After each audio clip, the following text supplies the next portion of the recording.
ఎకరానికి ₹1 కోటి ఇచ్చి 1250 గజాలు ఇచ్చి రైతు కూలీలకు కూడా నెలకు ₹10,000 ఇచ్చి 10 లక్షల కోట్ల ఆస్తి ప్రభుత్వానికి అప్పు.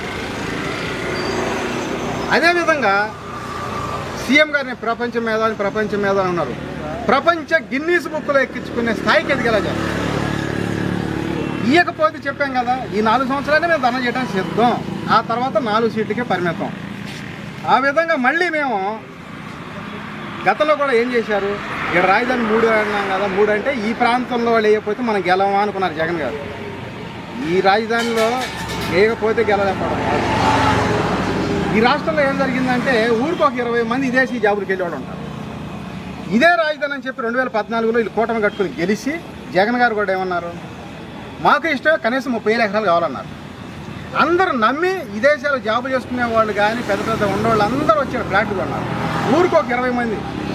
వాళ్ళు ఏం చేయగలిగారు, ఒక్కొక్కళ్ళు ఒక 10 ఓట్లు వేయించగలరు, అవసరమైతే ఒక 5 లక్షలు సందా కూడా ఇవ్వగలరు. ఊరికి అలాగా 20 మంది ₹25 కోట్ల సందా ఇచ్చి 20 పదులు ఒక 200 ఓట్లు వేసి ఓడిచ్చేసారు. 151 సీట్ని 11 సీట్లు చేసి. అలాగే వీళ్ళ కూటమేనంతే, వీళ్ళు నమ్మి అందరూ కొనుక్కొని ఉన్నారు. వీళ్ళేదో వాళ్ళ అవసరాలకి కలుగుతున్నారు, వాళ్ళ అవసరం తీరుకున్నా విడిపోవాలి. ఇది ప్రజలకు అర్థమవుతుంది, అందరికీ అర్థమవుతుంది, మళ్ళీ మీకు కూడా అదే పరిస్థితి.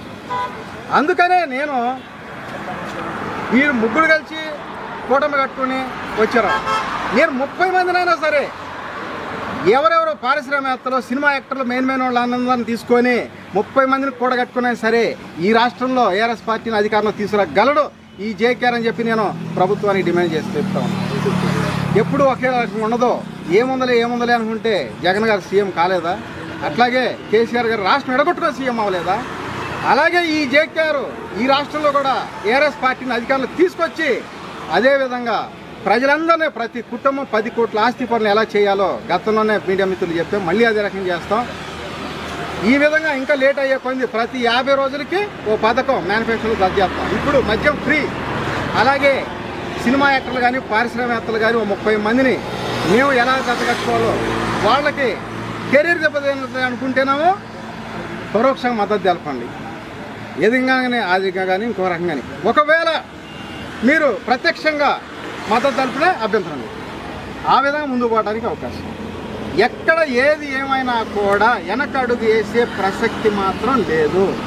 ఎందుకంటే మొన్న మంగళగిరిలో ఓటింగ్ ఎంత మరి 41 ఓటు అంటున్నారు. నాకు రాజకీయ అనుభవం లేదా, 25 సంవత్సరాల రాజకీయ అనుభవం. షేక్ హ్యాండ్ ఇచ్చినప్పుడు వాళ్ళ ఫేస్లో అర్థమైపోయింది ఓటు వేస్తారా ఏరనేది. ఈ పథకాలు బాగున్నాయా, ఇలాంటి నాయకుడు అవసరం ఈ రాష్ట్రానికి. అందరూ మోసం చేసే నాయకుడు కానీ ఇలాంటి వ్యక్తిని మాకు ఇంతవరకు కనపడేది నాయకుడు అని చెప్పాను. ఓకే, అట్లాగే మహిళమ్మ తల్లు కూడా దండం పెట్టినప్పుడు వాళ్ళు రివర్స్ దండం పెట్టినప్పుడు అర్థమైపోయింది ఓటు వేస్తారు అని. అలాంటిది 41 ఓటు పెడతారా? 2,92,000 ఓట్లు ఆ నియోజకవర్గంలో ఉంటే 41 ఓటు పెడతారా నేను చేసిన క్యాంపింగ్కి? అంటే అంత అమాయకులు అనుకుంటున్నారా మిగతా నాయకులు అంటే, మిగతా పార్టీలు అంటే? ఖచ్చితంగా నెక్స్ట్ ఇదే రకంగా కనుక ఈ 4 సంవత్సరాలు ఈ ధర్నా కొనసాగితే ఈ ఏఆర్ఎస్ ఆంధ్ర రాష్ట్ర సమితి